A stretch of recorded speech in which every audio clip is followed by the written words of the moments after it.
All right, joining me now, the great Charles Payne, host of Making Money, 2 to 3 p.m. Eastern Time here on Fox Business. Welcome back, Charles. Great to be back. It.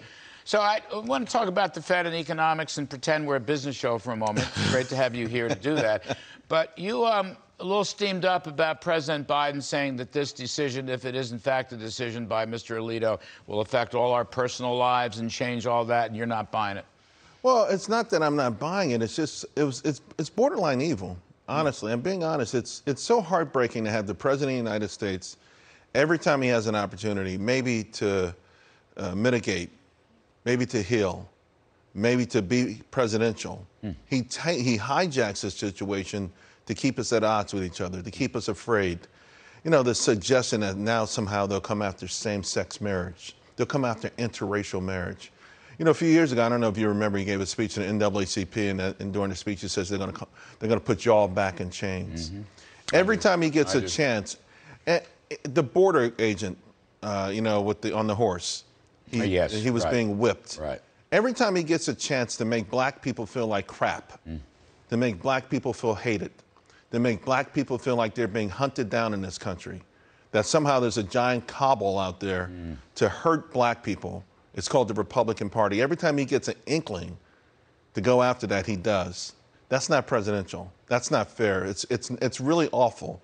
No matter what you think about Roe versus Wade, no matter what you think, listen, I haven't even thought or voiced my opinion on that as much as I just thought this is an opportunity for him to step up and say, hey, as the President of the United States, instead he took yet another chance to divide us and to make some of us live in fear. He ran as a healer, remember? Right. He has governed as a big divider. A huge divider. More than even dividing, it's one thing to take sides, but he goes a step further and he really wants you to live in fear. In fear. And that fear manifests itself into despair, into the notion that I can't be a part of this country, I can't succeed in this country, because I just heard my president say that on national TV. So you're 17 years old, you're 15 years old, and you watch that, you hear that, and a lot from the President of the United States. Where the hell do you think you fit in? How are you going to go for the brass ring? It's despicable. You know, this has nothing to do with the Fed, whatever, inflation, we'll get to that in a minute.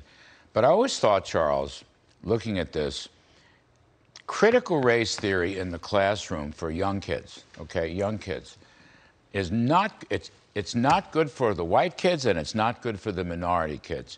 It's like saying those white devils are the cause of all my problems, which really isn't true, or these minorities are the cause of my problems. I mean, it's like teachers, boards of education. I don't want to go too far here, but it's a point that I've thought about a lot.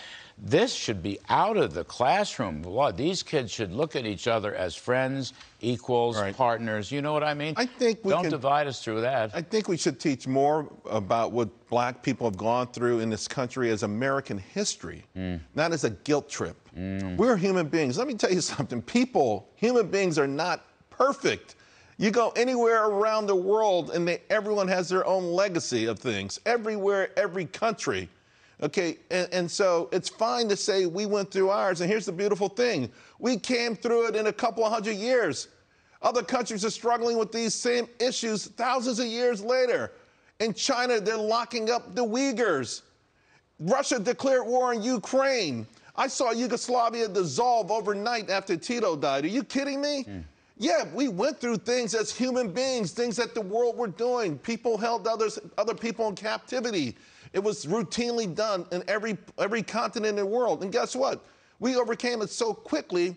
All these other nations that we hold up as better than us, they never had a black president. And I mean, give me a break. I mean, it's just... And, with 80 million white votes, I just want to add, in 2 elections, 80 million white votes. When he won Iowa, I was like, huh? Yeah, that's right. And that sparked the whole thing. And at the same token, I'll be the first to tell you, racist things happen to me often. I don't hold every white person accountable. I take people and individual people at their merit. I don't think one person is better than another because of the political party that they're in, or where they live, how they sound.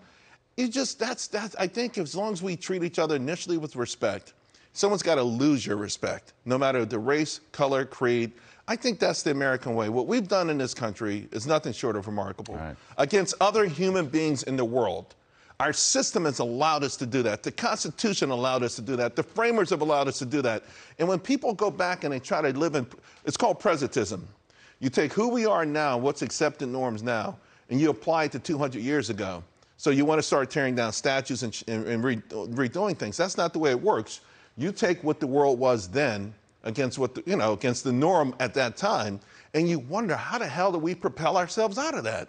It's amazing we did that. It's amazing we pulled ourselves out of that, and we keep moving on toward a more perfect union. And the American system allows us to make the necessary changes along the way to make it a more perfect we learn, union. we build on it, we get better. We have an occasional setback, then we double it up and get better again. That's what it's all about. So it's not about, are we perfect now? Of course not. But we've come a long way in a very short period of time. So there's no question you agree with me that the sooner the Fed acts, the more aggressively it acts, the faster we can get rid of inflation and move on to new prosperity. Is that right? I think so. Right? I think the Fed has given up on their social justice program. I hope you're right about that, by the way. Go aggressive, go early, and then maybe they can, have not. I don't think they're going to hike rates 11 times. All these Wall Street estimates. It's nuts. The Fed's got some decisive things to do. Hopefully they begin tomorrow. Yes, sir. Yeah. Charles Payne. It doesn't Thanks, get Larry. any better than that, Charles. Appreciate it. I thank you for it. Thank you. Thank you for Appreciate it. it. And you can catch Charles weekdays making money at 2 p.m. Eastern, right here on Fox Business. It doesn't get more special than Charles Payne.